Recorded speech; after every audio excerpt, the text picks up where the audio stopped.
Welcome to this week's episode of the Popcorn Wind Down. I'm Eddie. And I'm Tammy. This week belongs to Loki, one of the MCU's most popular and beloved characters, due in no small part to Tom Hiddleston's marvelous portrayal of Thor's baby brother, aka the god of mischief, Loki, who now finally gets his time to shine and stand on his own, so to speak, with the series Loki, which picks up at the end of with the switch in the end of Endgame, when he escapes with the Tesseract, which helps set up the premise for this Disney series of Loki. Got a little tongue tied there, Tammy. All excited about Loki. So, what did you think? Thank God Tom Hiddleston's sexy. What? No, okay. So I think it was overall, it was very information heavy because you could tell that the series Loki, along with the fact that, like you said in the intro, like Loki is, like, I would say the most popular like villain / anti-hero of the series. Like everybody kept saying like, bring Loki back. Like he was like the Han of Marvel Universe. Right. And so I was very, very excited about his own series, but I felt like this series was just a setup for what's to come for the Marvel Universe. Because we're going to see more of the theme and the topics that were in Loki, in Doctor Strange, as well as Spider-Man, and continuing forth in the Marvel Universe. So it was, it was okay. Like I watched it. I wasn't like the most excited like I was for WandaVision or the Black Widow movie, but I watched it, and I think partly because like I love Loki. Like I was excited for this. Like he's one of my favorite characters. So yeah, it was a hit or miss, I guess, would be like my final thought. What about you? Goodness. Spoiler, I guess we should do the verbal spoiler alert. Yeah. The whole episode's always spoiler, but okay. Yeah, I'm just saying. I guess I'm stalling for time. Yeah, you are. Get to it, Eddie. Okay, to begin with, I love the tie-ins and how seamless the continuation is between the movies, especially Endgame, and the various characters now that they're all starting to get their own spin-off series, movies, standalones, whatever. So that's one thing I love about the MCU is how they all find some way to tie the movies together. And they do it just enough so you don't necessarily have to watch everything before it to kind of get to where they are now. So that's one thing I love. And I love how they did that with Loki.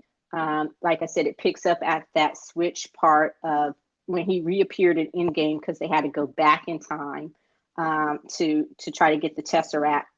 And we get this version of Loki now. And so I love that. And it that does a great job of explaining the series, which I agree was a lot. And I believe I told you that. I was like, it's dense. It was dense. It was hit or miss with me too, honestly. The first episode, I'm like, what the fuck is this? Like, I was a little disappointed at parts. I probably am going to have an unpopular opinion here. I think they could have saved 4 hours and did this in a movie with a little bit more action. I think it probably would have been better served as a movie. And not necessarily an MCU movie where as we go to the theaters and watched it, but this would have been a great standalone movie on Disney Plus. And I think to just kind of condense it because it was a little dense. It was a little thick for me at times, and it didn't have enough action. I love Loki, and I love seeing Loki use his magic, and I missed that. Like I missed that it didn't have a lot of action in it, So that was probably one of my big drawbacks about it. What about you? As far as I would agree. I think that Loki was a little stifled on what made him so beloved and what made him such a fan favorite. Wasn't really showcased in this series.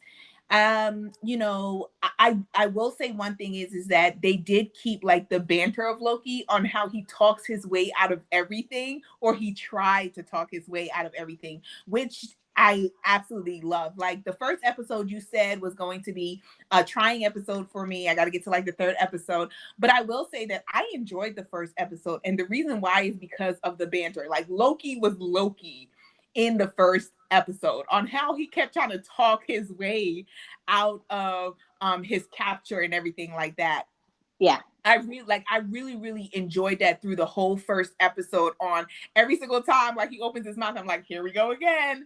And then it just proved the point on why I loved Loki. I love Tom Hiddleston as Loki. Like I think he is a phenomenal actor that has made Loki his own, and he's up there with Robert Downey Jr., Chris Evans.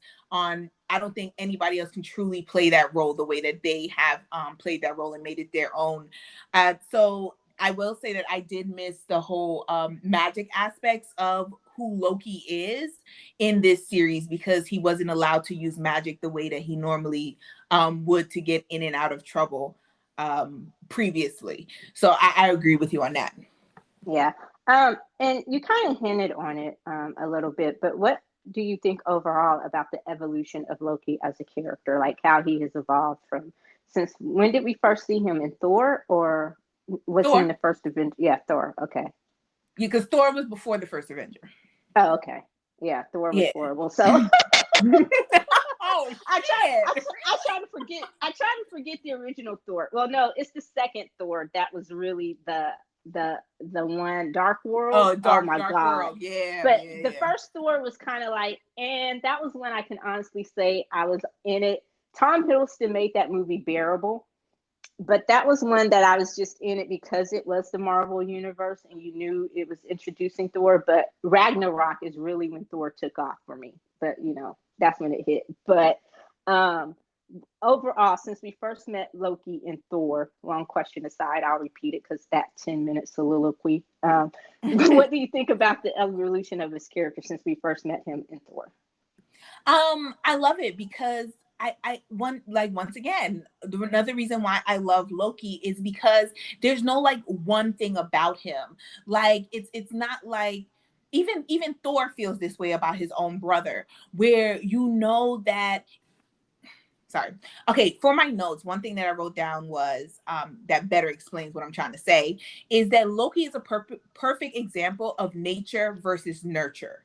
And I feel like he's always fighting against that, on who he actually is, who he was born as, who he was born to be, which he always talks about. And then compared to who he was raised by and how he was raised. As Thor's brother, he was raised by his mom, by oh God, I forgot what the father's name was.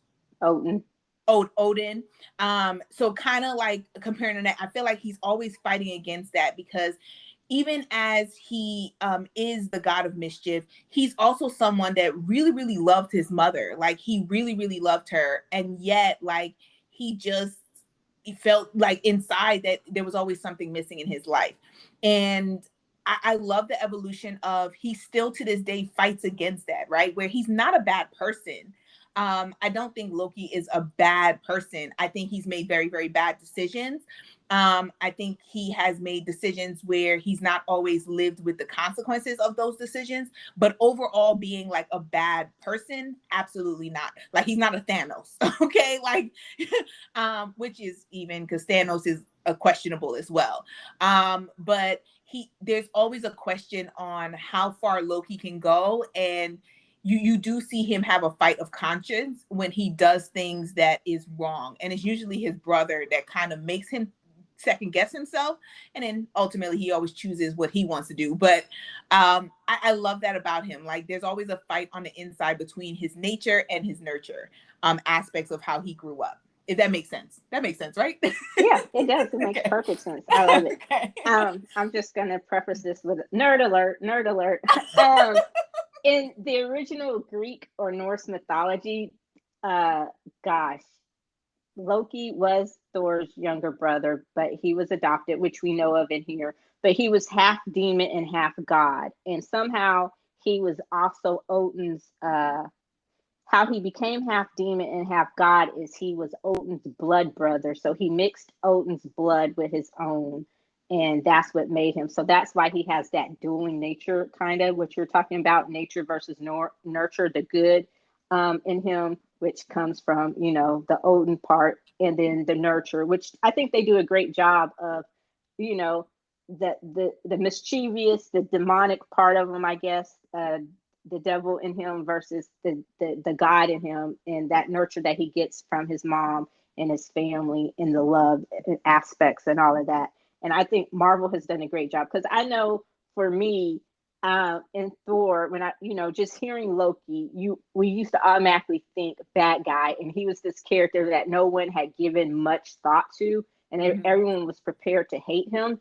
And Tom Hiddleston did a great job. And I remember when there were rumors about him leaving with the original, the OG, we'll call them Phase One crew, the introductory crew, the OG crew, Chris Evans, all them. It was like, what? And then when we all thought he died in Infinity Wars, like, what the hell? And then you hear the rumblings. Well, is Loki getting a show? How are they going to do it? So again, just like what we talked about with Black Widow, I think they did a great job of picking a point where logistically and realistically makes sense to have Loki come back. And it explains a lot. Like I said, it's dense because it lacks action, but it serves a purpose. And you said it's information heavy, and it is information that all makes sense, and it kind of gives you an idea. And that was one of the things that, once I kind of weighed the fact, okay, this isn't going to be what we think it is, so I have to accept it for where it is and meet it where it is. I enjoyed it a little bit more, but I think he's kind of grown up, and he no longer has baby brother syndrome, and I like that. It kind of shows who he is standing on his own, and the way you get to see all these dueling Lokis and all these various Lokis and all these incarnations of Loki at various stages in his life. Like, you see the Loki of who he was, who he is, and who he could be, and then you get some that were kind of in the middle, and I thought that was very, very interesting.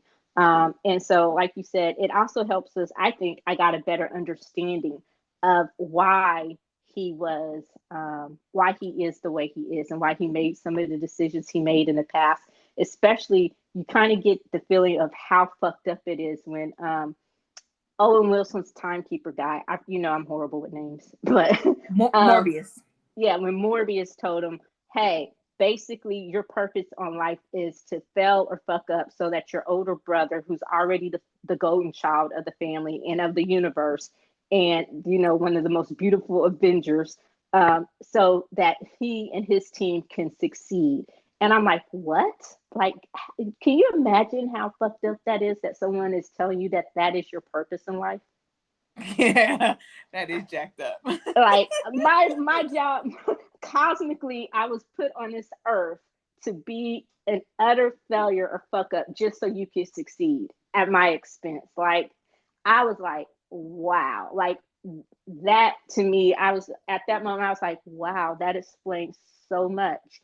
And then so I love that part of it. So there were aspects of it that I really loved, and I've loved the evolution, and I love that they got rid of the bad wigs they had from the beginning. That one flashback scene, I guess, where they went back to the first Loki, and he had on that horrible long wig, and I'm like, oh. And I'm glad that they start using less makeup on Tom Hiddleston, because he's too beautiful to cover up like that. But and I agree with you. The banter, I love Loki, just his banter, and just when he can try to talk his way, smooth talk, or Loki talk somebody, or when he tries to Loki someone. I thought that was really good. Now, what did you think about all the Lokis, where you got to meet all the different Lokis? I wasn't a fan of any of them. I mean, it's interesting to see all the Lokis together in like one area, and the different formations of Lokis. Like, okay, you like, yeah, yeah, I mean, but to say that it really like hadn't made an impression on me, it did not. Like, yeah, it really, really didn't. Yeah, I don't know. Like, I wasn't sold on it. Like that scene didn't sell me on it. I was just still focused on the original Loki, which I'm gonna call the original Loki. Like that was still my focus, even as you saw all the other ones there and everything like that. Nice dynamic, I guess, when they were all together, and then certain ones came together, and the betrayal of it, which is so Loki, which was interesting on his own Loki's betraying him and him standing on the side like, oh, okay, that makes sense. Yeah. Like that, yeah, like I mean, we are Lokis. like that's just what we do, kind of thing.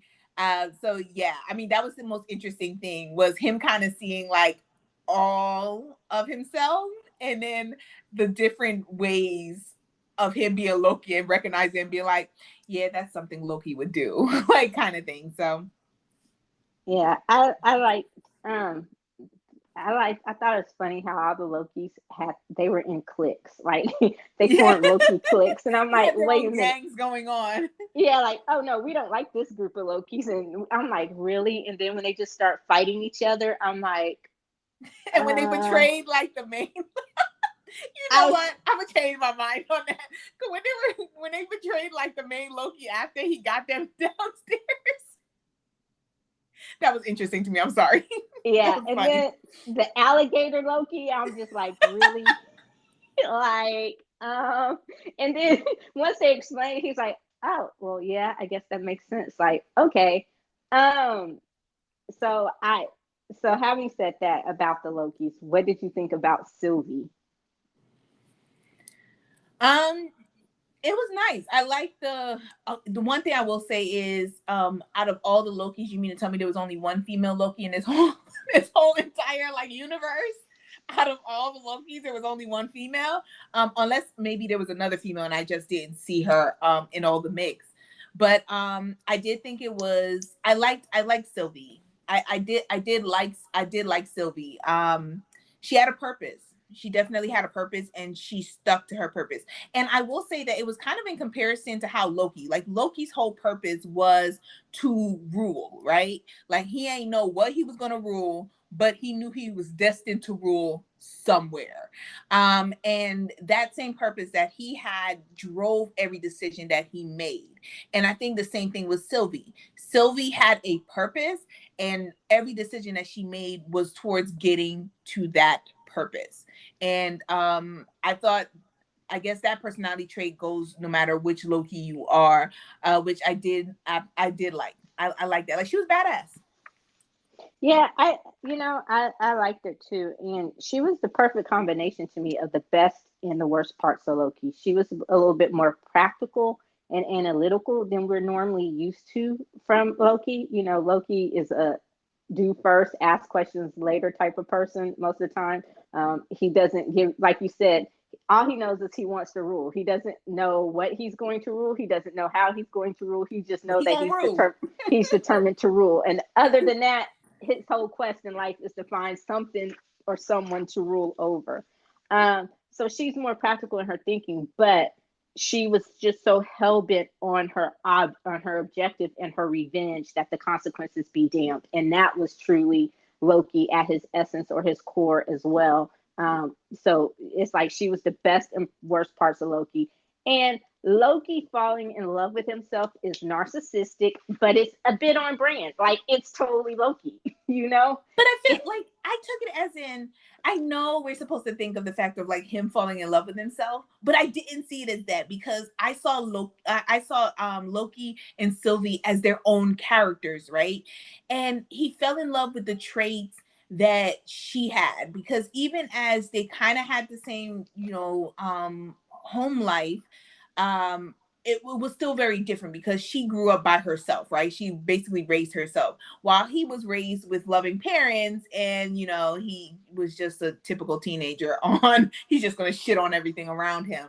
I just saw him as falling in love with Sylvie. Like, I mean, I don't know, like I didn't necessarily see it as him falling in love with himself, like because she was like him but not. It was kind of like having a female who you really like and they have some qualities that you may have, but they're different in other ways as well. And I think the differences is what he truly fell in love with rather than the similarities.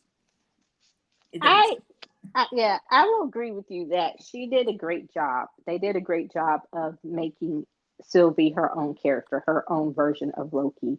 But at the end of the day, she was still a Loki. It was just like, and I get it. Most of the time when I was watching, you do, besides in the beginning when you're introduced to the quote unquote big bad, and you know that they're on the hunt for another Loki who has escaped the time people, the timekeepers, and has been wreaking havoc across the timeline. When you so once you get, because when the big reveal came, that was not at all what I was expecting. I was not expecting Sylvie. I was not expecting, and out of all the other Lokis, even though they kind of have their own personality, she was the one to me who was the most truly defined and self and independent, if that makes sense. Yeah, I agree. And so they did a good job of making her own character. And there were only few times when I thought of her as, okay, she's a Loki. But again, ultimately, I was like, when they start to kiss, I'm like, oh God, you're kissing a version of yourself. Like, and I was just thinking, dude, and I think someone pointed it out, like Mobius is like, really? Her? But like I said, him falling in love with a version of His himself narcissism. is narcissism at its worst, and it's completely on brand for Loki. And somehow it all still works. Like it works.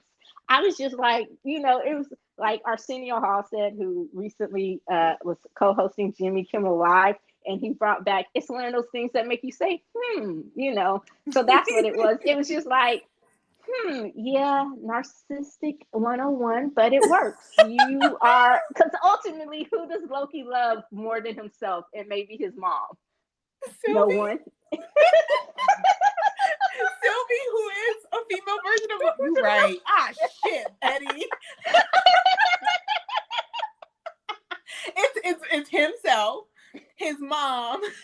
He loves Thor. He does love He does Thor. love Thor. He really, really loves Thor as his brother. And then it would be Sylvie, which is a female version of his. You're right. Dang it, Eddie. but it works. It does work. But ultimately, because I say that, and I found myself rooting for them too, and I'm like, what does this say about me? Like, for real? Like, and you think about, it's like, so is this saying that the perfect person, our soulmate, is just another version of ourselves? Like, but I was like, okay, but for You sure Loki, right. it works. They did, but and like I said, I think they did a great job with the reveal. That was surprised me because, again, once you heard it was a Loki, I was thinking of another version of Tom Hiddleston. I was not expecting a Sylvie. So kudos to them on pulling that off and making that character her own person, her own being. And like I said, she was the most fully recognized and independent version of all the other Lokis. And I think someone said that they were like, Loki, and he's like, don't call her that. Her name is Sylvie.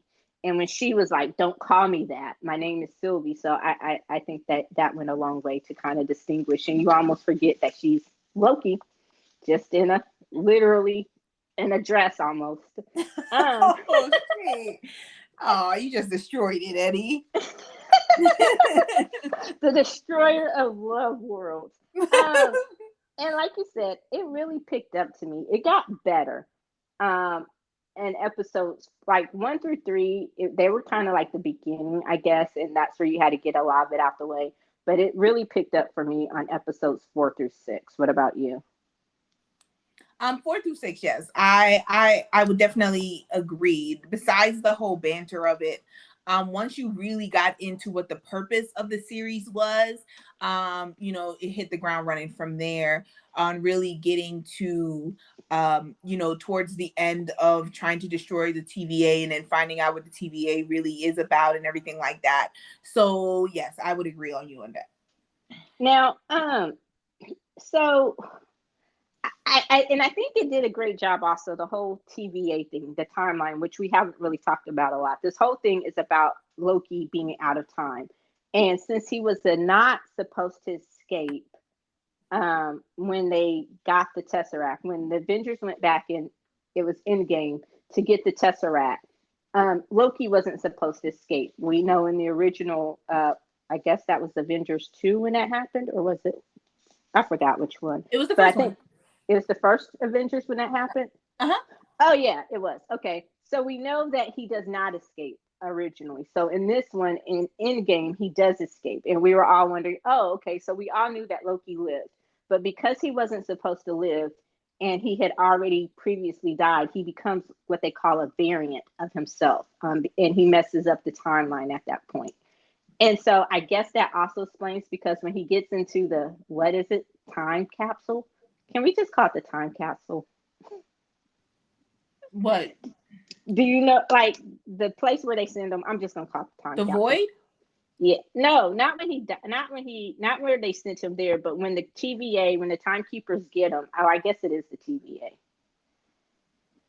But when they first get him and they take him back to the place, the time place where he has to stand trial. Oh, it's a TVA. Okay, It's the just time TVA. capsule, the TVA. So he's a variant, and they take him there, and I guess that explains where he was during the blip. Well, no, I guess during the blip he would have been dead.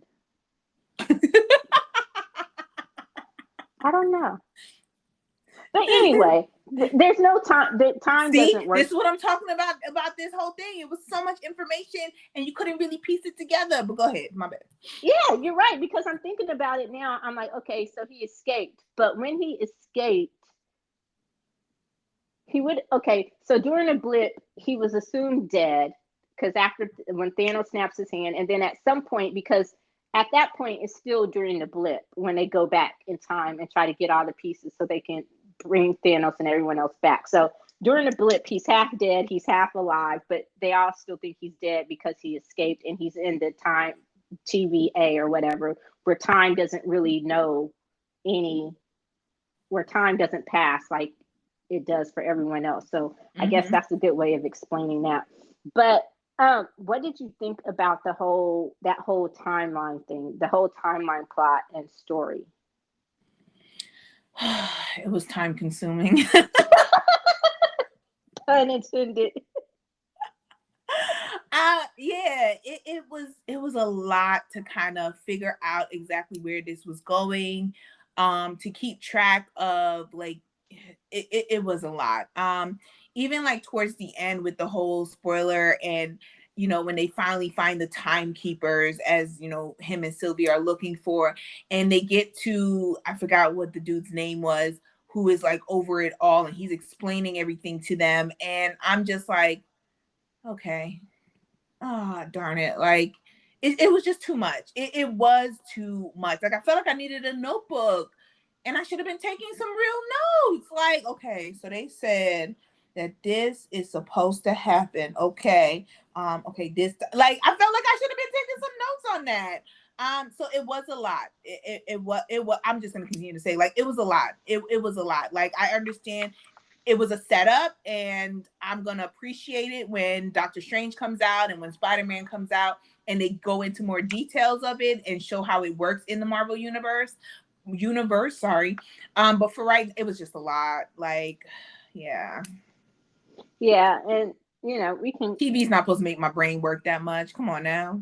Yeah, okay, we can get back to how this sets up. We'll come back to that. We'll wind our way. See what I did there with the time? We'll wind our way back to that, to this being a setup for what's to come in a Marvel You're universe. so clever, Eddie. I try. I just called him the Time Wizard. Again, I'm horrible with fucking names. And I actually don't even remember what his name was, so we can go with Time Wizard. Okay, so I called him the Time Wizard because you get it. Once you found out that the timekeepers were just like these animated robot things, these animated droid things, I was like, oh, okay. And I love the play or the homage to the Wizard of Oz with that and the timekeeper. So when they actually find him and he's sitting behind the curtain and it's just this little guy, after all they went through, I'm like, oh, bruh, they're going to snap you in half. And again, spoiler alert or twist, it's like, nah, he really is as powerful and as omnipotent as he says. He really is like a time god. And to figure out that he was just a really, really smart guy who kind of bent time and the time space continuum and all that. And then it gets real sciencey, and science is not my thing. You want to talk history and politics, I'm there. Science, I'm like, Yeah, we're both there. Science, nah, bro. science, I'm like, yeah, okay, I believe in it. I know, yeah, but nah. So when he was getting into that, I was like, okay. And I, for the most part, understood what he was trying to say. He was the lesser of the evils, and his variants, all the different versions of him, which I didn't understand. Like, if we have multiverses, but they were all different versions of him from the different multiverses, is what he was saying, right? Yeah. Okay. And so they all figured out the same thing. And so they all start trying to dominate. And he was saying that he was the one who was actually the most logical and the nicest of them all. And the ends of what he was trying to do, because he saw what happens when there isn't somewhere there to control the time and the time space continuum, all that, how it wreaks other chaos. If that doesn't, did I sum it up about right? Yeah. When there's not somebody who is controlling ultimately time, the good and the bad of it.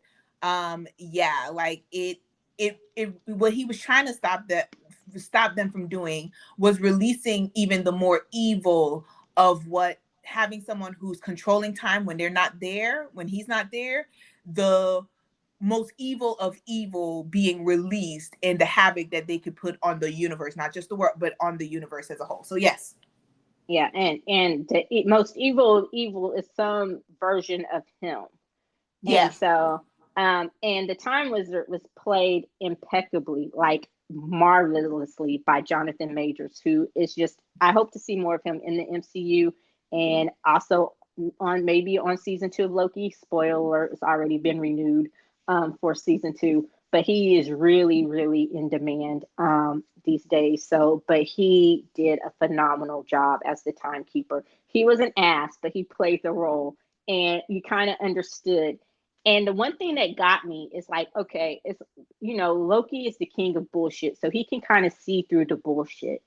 And so I think he realized at first he was like, yeah, this guy is selling us a bag of goods. But as he started telling the story and Loki started thinking about it, he's like, and then he sees his face, because that one moment where he was like, yeah, you're going to say this, this, and this.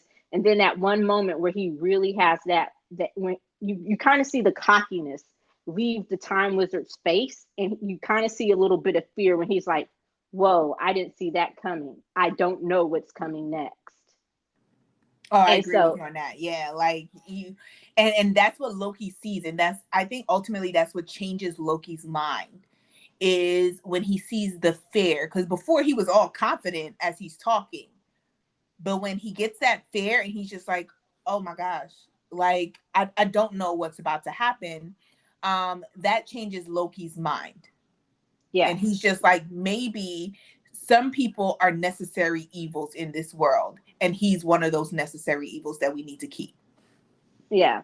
Because he saw, like, the way he went about plucking the variants and all that kind of stuff. But once he explained, it's like you kind of understand. And, if we could really go back in time, and if all time travel was real, back to the future and all of that, we've all heard about the butterfly fly effect and what happens, and how changing one little thing, we all say, ooh, if we could go back to the past and change one little thing, it would be this moment.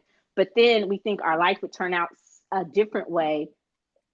Usually we hope it would turn out for the better, but sometimes we don't know that one little thing may actually make it end up worse. So, it was like what they were releasing would be the butterfly effect of chaos. And so when Loki saw that in him, I was like, oh shit. And Sylvie, at the point where this was the worst part of Loki. You remember earlier versions of Loki in different Marvel movies where he was just so consumed by his rage and his hate of Thor or the situation, or his need for revenge, where he didn't see anything but that. He couldn't see the bigger picture. And so at that point, I thought it was a brilliant showing that evolution of his character, and how she was at that point also represented the worst parts of Loki, where that's all she wanted. And then after she did it, it was like she kind of has this moment of what the hell have I done? Like it didn't bring her to peace or the closure she thought it would. Right about that. I agree. So, now we kind of hinted at it before. Oh, what did you think about Owen Wilson before we get that as Morbius or Mobius? He was good. I liked him. I hate his crooked nose, but I liked him. The broken nose that he refuses to get fixed. Yeah, and with all the money he got, well, hopefully the money that he got, you never know how rich these actors are. But he comes from a rich Hollywood family, though. Also, I liked whatchamacallit. I can't never say her name. Gugu Mbatha-Raw. Gugu. I like Gugu too. I thought she did very, very well on playing a dedicated act to the TVA, who is kind of just wanting to keep the status quo because she doesn't know what comes if the status quo is broken up. And that was ultimately her whole push on keeping it the way it is, because you don't know what's going to come if you destroy what's always been in place, kind of thing. So I liked her as well in the character that she played. Like, you hated her, but I kind of understood why she was the way she was. Yeah, she was that true believer character, who basically is, I believe in the mission. I believe that I'm here for a higher purpose. And yeah, there are things that I question. I have my suspicions just like you, but I ultimately trust the system or the process more than I distrust it. So yeah, I loved her. I loved her character too. And what about I hope I pronounced her name right. I'm actually looking it up so that you know that's the only reason why I know this. Her Rumi Musaku, who played the hunter, she was like the officer. I loved her character. Oh, the black lady? Yeah. Oh, yeah. B-15, Hunter B-15. That was who she was. She was good. She was good. I mean, she played her role well. Yeah. Yeah, so like, there was nothing significant about, like, the acting or anything. I mean, like, she did good in the role. Yeah, I thought she was good in her role, and I loved when she had that.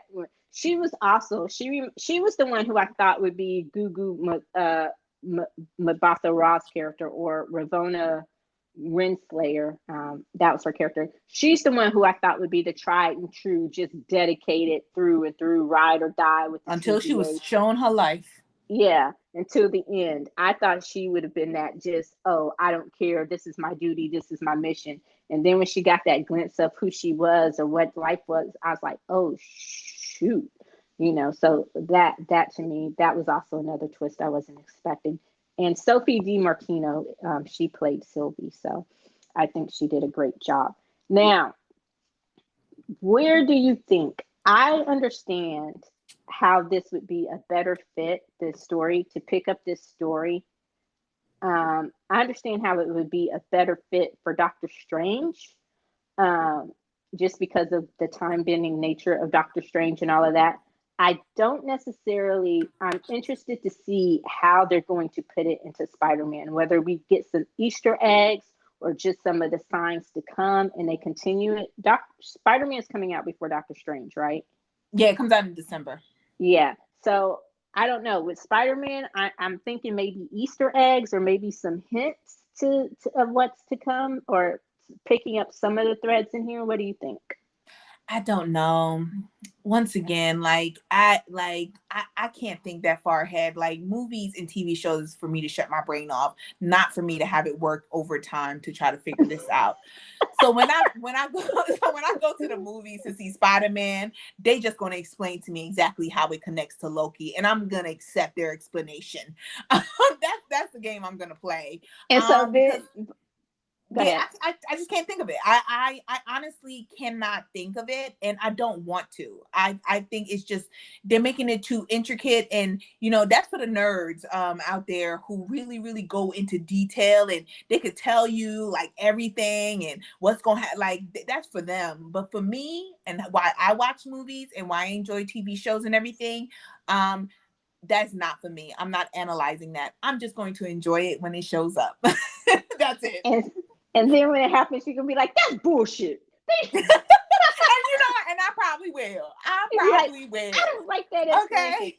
Okay. Well, And I'll for still the be like, but I love Tom Holland though. okay. Well, for the nerd, I'm nerd out again. I think, like I said, I think it.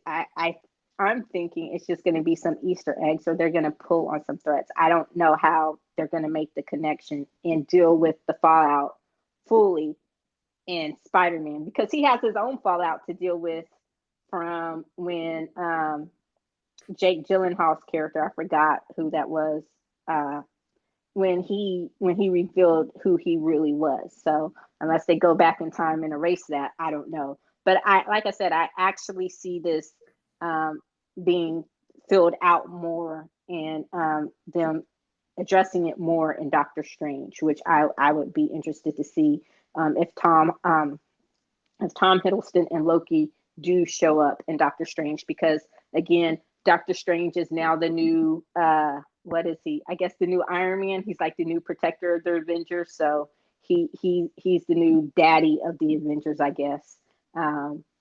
Taking that mantle over from Tony Stark. So that will be interesting to see. All right.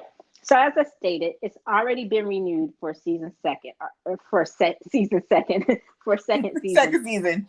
Are you good on that? Yay or nay? You agree? Yay, definitely yay. Yeah, give me some more Tom Hiddleston as Loki. I love Loki. Even as this was a little information heavy for me, like I feel like Loki's going to be a character that can do no wrong for me. Like I'm going to love him no matter what. So if you can give me more Loki, I'm all for it. Okay. So before we wrap up, I'm just going to have you do something you just said you don't like to do. What do you want to see happen besides, we both said probably a little bit more drama and a little bit more action and a little bit more magic from Loki? I miss, like you said, after episode 1, you didn't really see too much of the Loki banner. It was got really dramatic and serious. So I kind of want to go back to a little bit more of the fun-loving Loki. What about you? Anything else you want to see? No, you said it. The banter. Just keep Loki as Loki, where he tries to talk his way out of, and he still did it, but it just wasn't as much as I guess I'm used to or I wanted to see. So definitely that. I would also like to see Loki win more than he loses, especially in his own series. As well as kind of come to terms. Like I think Loki needs some therapy as well. Like have him come to terms with, Thor and the death of his mom, which always hits him hard. Like that is his weak point, is the death of his mother and the fact that he played such a huge role in her ultimately dying. But yeah, other than that, like I said, I'll take anything as long as it's Loki. I'm good. Yeah, I did not see, yeah, he doesn't need to deal with his guilt over that, and you saw how it hits. I did too. And again, I don't know if they can handle it all in Thor, but I would be interested. Like I said, I want to see Jonathan Majors return as the Time Wizard, whether it's in throughout the Marvel universe, or definitely in Loki. I'm interested to see how the reset works, because once he got back to the they didn't know who he was. Yeah, just like when he got back to the time capsule, everything had been reset. And it's like now they knew, instead of thinking that there were time gods or timekeepers, whatever they called them, you saw that one big picture of the time wizard, or not picture, that one big statue of the time wizard. And so everything had been reset again. So I'm interested to see how Sylvie will be affected and how she'll get out of the void and all of that other stuff. So, and how that's addressed. So I'm happy with it. And, obviously Disney is too. They were, they picked it up for a second season, and it was also their highest rated show, even rated higher than WandaVision, which was a runaway hit for them. So, shout out. All right, before we end this, of course, it's time to get it popping. Pop, pop, pop. How many popcorns are you giving Loki? I'm gonna give Loki three popcorns. 3 popcorns with promise. if that makes any sense. I'm excited to see what comes up with season 3 as well as other movies, because what they've introduced, one thing that they've introduced that I truly love is that they've introduced a way to bring back favorites. I felt like now they can bring back Scarlett Johansson as Black Widow. They can bring back Chris Evans as Captain America. They can bring back Robert Downey Jr. as Iron Man and not have to keep them completely in the Avengers or in the Marvel Universe, but they can pop in and out now because you've opened up a way for that to happen on the different versions of the same character. So I'm definitely giving it 3 popcorns, and I hope that season 2 is even better than season 1. What about you? I agree. We pretty much agreed. I gave it a 3 as well. With Promise. Again, I was a little disappointed, but overall, it's Loki, Tom Hiddleston. He would get a 5 just for himself. Sorry to objectify him, but he's a beautiful man. But I agree with you. Everything you said. Hope to see different characters. I don't necessarily know how they're going to bring him back. I'd be interested to see how he figures in, or if he figures into the next Thor as well, considering that that's his brother, or if he's still trapped in the time capsule. But yeah, and just interested to really, really see how this story opens the gate, so to speak, or the next chapter of the Marvel Universe, because they said that this is really the spinoff, and it kind of tells you where they're heading with the next phase or the next chapter of with the the Marvel Universe. multiple universes. That's why I say, like, I'm excited about Spider-Man to see like how they explain this to me, and also Doctor Strange, which is like one of my least favorite superheroes. So I'm excited to see how they implement that as well. Yeah.